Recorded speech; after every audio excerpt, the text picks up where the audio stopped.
So Talk to Me is now out in theaters, one of my favorite horror movies of the year, if not favorite. If not favorite. Absolutely loved this movie. It's something that I am definitely going to return to multiple times. And it's one of those movies where you could get some more out of it each time. Because I just found after my first viewing that I had some questions. Not things that, made the movie fall apart if I thought about too much, but things that I just thought, okay, I want to talk to someone about this.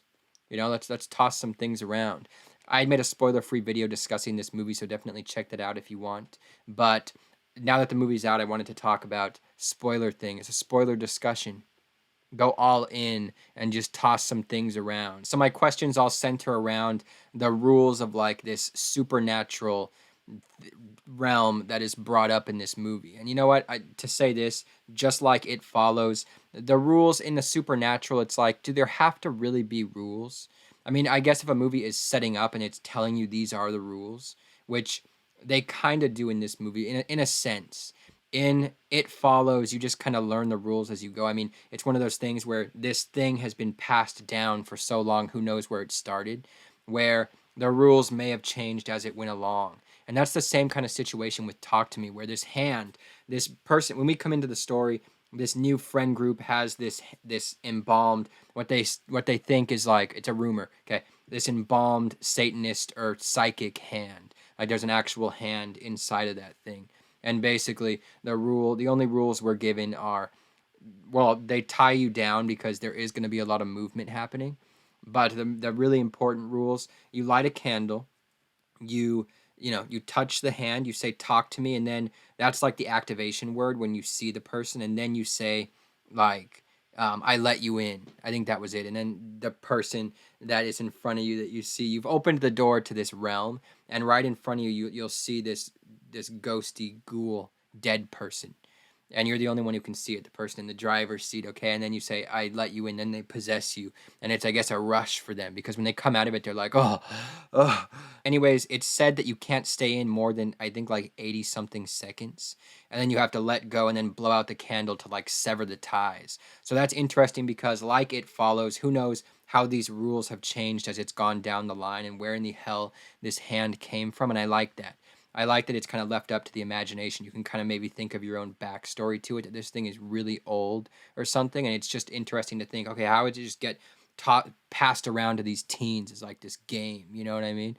And basically, every time talking about this movie, it's really difficult not to talk about It Follows, but I think it's really helpful, and I think it's interesting because I love It Follows, and I think it's just proving it's such an influential, horror movie, just a classic modern horror movie. It's cemented as such. In the opening scene of Talk to Me, we do see like the previous victim of this, just like It Follows with the girl in the street, which, oh my God, is one of the all-timer opening horror movie scenes. It is the soundtrack. The It Follows soundtrack is, it's one of my favorite scores to any horror movie ever. It is just right up there with like a Goblin.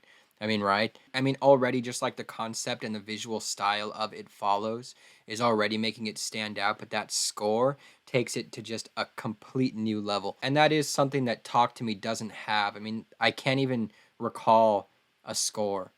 I mean, I know, like, I'm not saying there wasn't a score, but I can't recall what it sounded like at all, actually, thinking in my head right now. And of course, the openings here, setting up the threat, it's not something exclusive to these two movies, but it's just another comparison to make because it's just showing the previous victim. In Talk to Me's case, I didn't absolutely love the execution of the opening. It didn't completely do it for me, and it wasn't like I'm in after this. In fact, I was questioning the movie after that first opening scene, but it quickly I moved past that. In discussing this, I don't want to say, well, you just can't think about it too much. But you know what? As a viewer, you should be able to question things. You absolutely should. Okay, so when Mia, the main character we're following, tries this hand thing, she sees this, like, it's really cool because you touch it, and then that's connecting with like one I don't know what to call it, a ghoul, a ghosty person on the other side that's like there in like the invisible realm, you know what I mean? And so like when she touches it first, she sees this like old scary man, and she freaks out and she lets go. And then when she touches it again, it's moved on to like another person. It's really cool. This first ghouly, it's almost like this bloated, drowning victim. This lady, and she's really scary looking, and her eyes are like going all over the place. And For me, I'm like, okay, this is taking place in like a grounded reality, and it's no longer like, oh, this is just everyone's just playing along with this, like a Ouija type thing. Where with a Ouija board, you never truly do know if it's just this mind thing. But in this situation, they do know because they are clearly seeing this thing in front of them. So it almost it's not something I'm saying is taking away from this movie, but I'm not getting the reaction I think that like I would have in this situation. They're still acting like it's a fun thing. I like how we're only seeing things from the perspective of this main character Mia. Like when she does the thing, we can see the ghouly, scary person, but when she's not doing it, we're not like seeing it from behind when she's watching from the couch or something. We're just seeing the person in the driver's seat react to something. And on one end, I think that's really cool because like to not see it, you left up to the imagination. But also, I did want to see more of these ghouly, scary people. There's not a whole lot that we see, but when we do, they're very scary looking, very frightening. And then here's where some other questions come up. All right, so and we're going to It Follows, where it's the same kind of situation where every time they see the thing following them, I always assumed, yeah, it's just some like recently dead person, right? That's definitely what it is, or just some dead person floating around in the realm. That is what it is, but it can also like take the shape of something else. And in this movie, something I was very confused about, that segment that I was talking about that I didn't really understand. There's a moment where she's kind of Mia, she takes things too far with this whole, she goes over the time limit, over the 80-second time limit, and something gets more attached to her.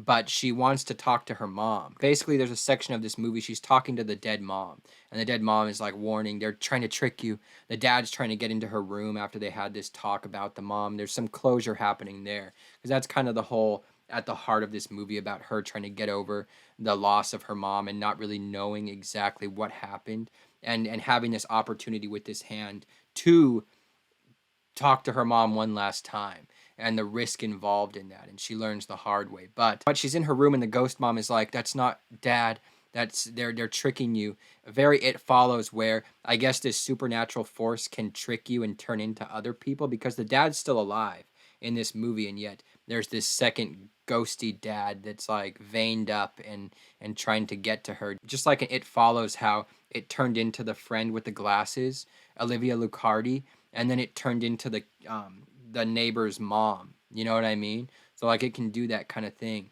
The whole part with the dad just didn't quite work for me, and it turned into this typical thing. Okay, and the other big thing that I question, but I think it's more just for the sake of the movie, because if it didn't go this way, it would not be as interesting, or it just wouldn't be what it is. So I think that's fine to take like a liberty, just to, it is kind of a don't think about it too much, but it's okay. Okay, so at the end of the movie, after Mia sacrifices herself, she stands up in the street. She's not unscathed. She's scratched up from the car hit, but she's also, oh, which also It Follows. Hello, interior car shot crashing like the cornfield crash. Just saying. But she gets up, she wanders back to the nearby hospital. She sees that everyone is recovering. It looks like she saved the day. Hi, guys. But no one's responding to her. No one's seeing her. In fact, time's kind of moving by fast. Things are different now. And then she soon realizes she is in the other realm. She died. She did die from car crash. She ended up sacrificing herself, and it worked. It goes black. She sees a candlelight. She wanders over to it. There's a hand reaching out to her. She grabs, and boom, she's face to face with some teens at a party doing the Talk to Me challenge.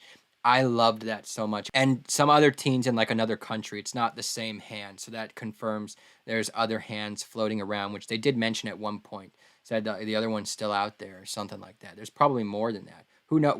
I like that we don't know. And of course you could think about, well, where's the waiting room? Where's the waiting room to who's coming to see the hand? What ghoul? Where's everyone else at? That's just where like what I do. I like to think about something too much. And I wouldn't call, and I'm not saying it's like a convenience that she just happened to be the next one up so soon after her like, inauguration into the underworld. That's not what I mean. It didn't bother me. I'm just saying. And that's not even my question here. My question is, and also not that I'm expecting like a for sure answer here. I'm just wanting to discuss it. I just want to openly discuss this. Okay, every ghoul that we saw in the movie looked really scary. The first one was this really scary bloated lady. There was like this, or I guess the first one was just like this kind of semi-regular looking old man. But then there was this very frightening Pearl lady that was crawling around that did not look good. And then the mom herself, she started to look really scary, like towards the end of the movie. Even at the beginning, she's always wet and just scary looking. But so at the very end of the movie, when those guys see her, the main character, Mia, she's just kind of scratched up from the car crash. So that begs the question for me: do you in this other world, other in the spirit realm, are you just like frozen in the state that you were in when you died? Or that can't be though, because that's what I'm saying. The mom, we see this flashback where the mom was dying. She was on the floor, like, dying, and she died of an overdose. So she looked like semi-normal. She looked normal when she actually passed away. So I think that maybe in the underworld realm, you start to get more scary looking as it goes. You know what I'm saying? Because she looked fairly normal there. It's just like an interesting thing to think about. I think these questions speak to like how much I liked this movie, because I like to think about things like this. I like to afterwards have things floating around in my head and question things, and just like the world set up in a movie, and to have no easy answers like this. I really enjoy that, and it makes me want to go back and see the movie immediately and kind of maybe pick up on some things I didn't quite grasp the first time. Oh, and with their appearance, okay, so when they're initially doing this game, the spirits that seem to be entering these people are all very sinister and like evil, saying really creepy things and just like, giving off a very menacing vibe. But like, are they just happening to get the bad apples? You know what I mean? Because at the end of the movie, she's there now, but she's not evil. She's like still in the same, she's still the same person she was. So I think maybe just being there, the longer you're there, as you're deteriorating, also decomposing, you're maybe just getting more like scary and evil. Because, or I guess the mom also entered and she was still fairly normal. So, yeah, that's another thing. So, anyways, I would love to know what you guys thought of this movie in the comments. And once again, thank you for watching and subscribing if you do. The link to my TikTok is below. I upload videos like twice a day, once to twice a day. Thank you guys for watching, and I'll see you soon.